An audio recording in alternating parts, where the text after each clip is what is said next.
साल होतं 1659. प्रतापगडाच्या पायथ्याशी उभा होता आदिलशहाचा राक्षस अफजल खान.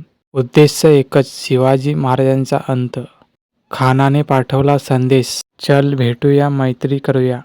पण महाराजांना माहिती होतं, ही मैत्री नव्हे, हा होता विश्वासघात. 10 नोव्हेंबर 1659. प्रतापगडाच्या कुशीत झाली ती ऐतिहासिक भेट.